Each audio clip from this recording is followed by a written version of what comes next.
अगर चुनाव की बात करें तो अनोखे अनोखे जो कैंडिडेट्स हैं वो सामने आ रहे हैं। इनके दोनों ही हाथ नहीं हैं और ये दिव्यांग हैं। मैं सभी को ये दिखाना चाहता हूँ, सभी दिव्यांगों को ये बताना चाहता हूँ कि हम सब कुछ कर सकते हैं।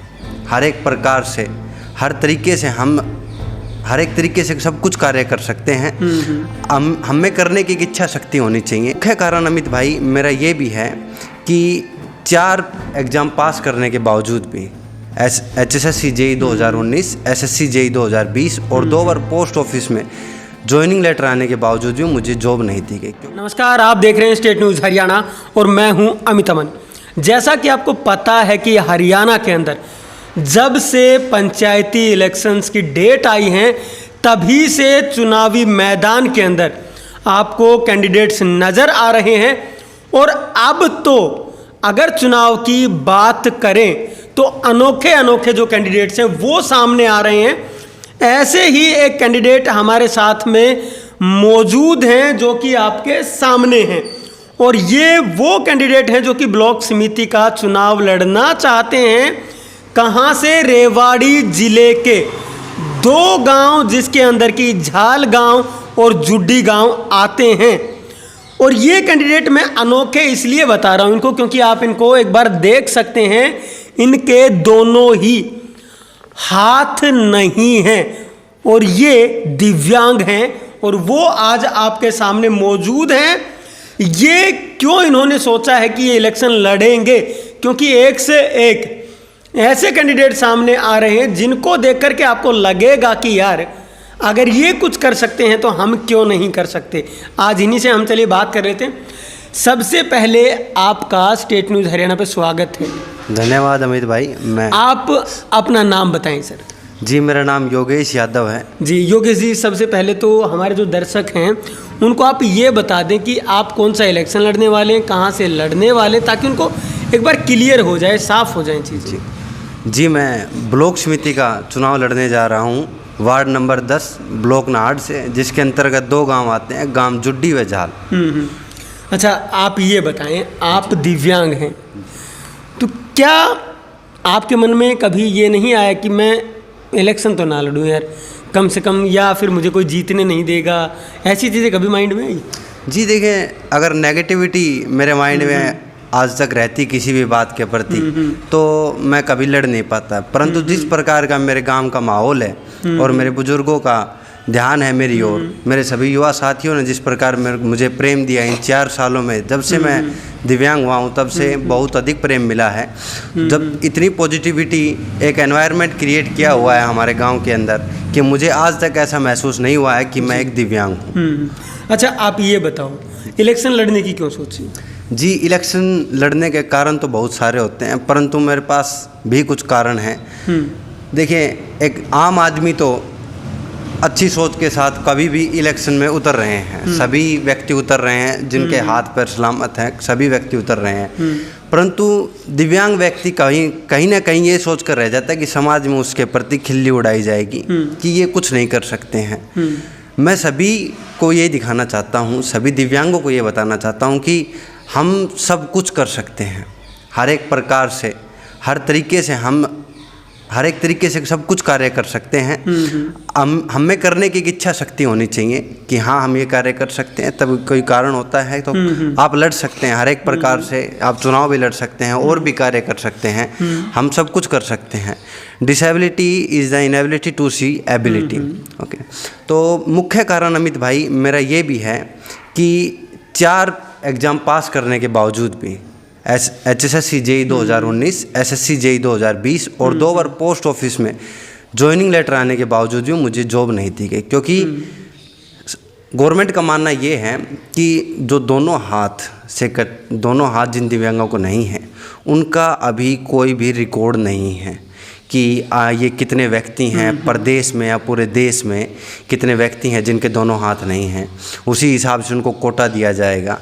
तो तभी मैंने ये विचार किया कि मेरे जैसे कितने व्यक्ति और होंगे जिनके दोनों हाथ नहीं है या आंखें नहीं हैं या एक हाथ नहीं है। सभी को समस्या हर एक प्रकार से हैं। तो मैं उन सभी को ये दिखाने के लिए कि हाँ हम ये चीज़ भी कर सकते हैं, इलेक्शन भी लड़ सकते हैं और जीत भी सकते हैं। बस हमारे अंदर एक हिम्मत होनी चाहिए, एक जज्बा होना चाहिए कि हाँ ये कार्य हम कर सकते हैं, तो आप सब कुछ कर सकते हैं। और मेरा मानना ये भी है अमित जी कि कोई भी दिव्यांग व्यक्ति हो वो इस चीज़ को के प्रति कभी भी ना रहे, ना ही कोई नेगेटिविटी लाए माइंड के अंदर कि मैं दिव्यांग हो गया हूँ, मैं ये कार्य नहीं कर सकता, ये किसी भी प्रकार का कार्य नहीं कर सकता। तो उसके अंदर एक पॉजिटिव एनवायरनमेंट होना चाहिए, व्यक्ति के अंदर एक पॉजिटिविटी थिंकिंग होनी चाहिए कि हाँ हम ये कार्य कर सकते हैं, किसी भी प्रकार से हम कर सकते हैं, सब कुछ संभव है।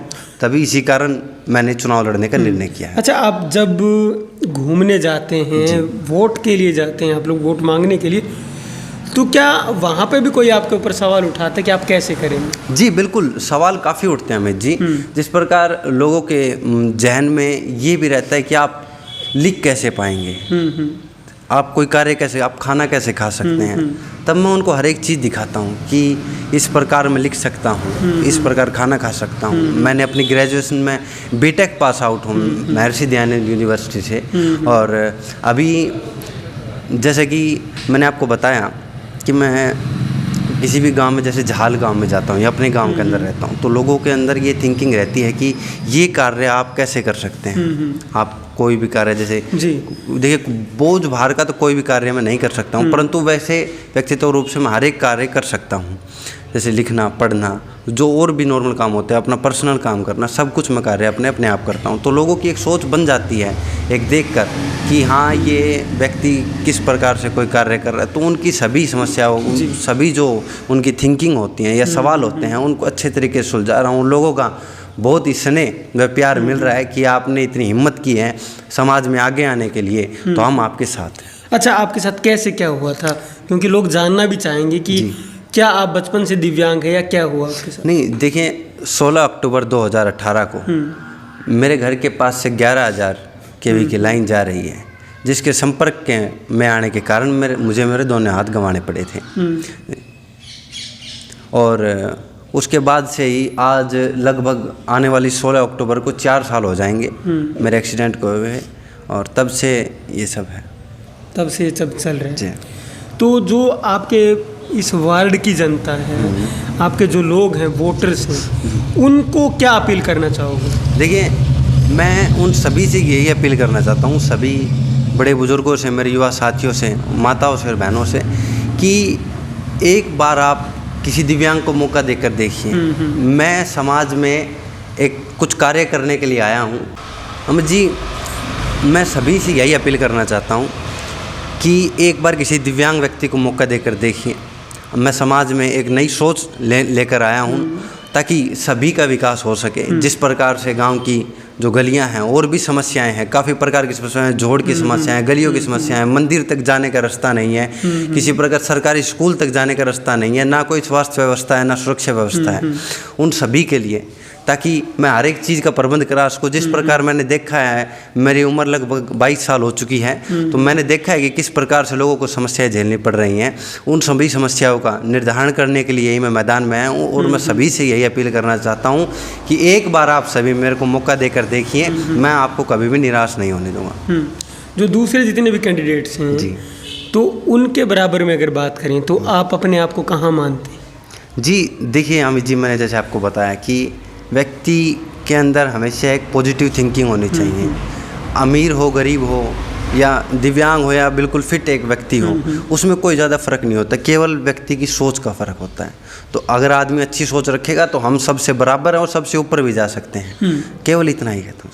बहुत बहुत धन्यवाद योगेश जी अमित जी, आपका भी बहुत बहुत धन्यवाद, और आपके स्टेट न्यूज़ हरियाणा के सभी दर्शकों का धन्यवाद करना चाहता हूँ। और सभी से अपील है कि सभी दिव्यांग भाई अपनी सोच को अच्छा रखें, केवल पॉजिटिव थिंकिंग सोचें। और मैं अपने वार्ड की लोगों से यही कहना, अपील करना चाहता हूं कि कृपया एक बार मुझे मौका ज़रूर देकर देखें। धन्यवाद। इंसान अगर चाहे तो क्या नहीं कर सकता, ये एक सोच है जो कि आपको आपके दिमाग के अंदर, अपने जहन के अंदर लानी पड़ेगी, तभी आप कुछ कर पाएंगे। नहीं तो योगेश जैसे जितने भी लोग हैं, अगर वो अपने आप को ये नहीं समझेंगे कि वो भी कुछ कर सकते हैं, तब तक कुछ होने वाला भी नहीं है। एक विचार आपकी ज़िंदगी बदल सकता है और वही योगेश जी अब करने वाले हैं। आप लोगों के सामने आए हैं एक प्रत्याशी के तौर पे, और वो भी आप लोगों को यही जताना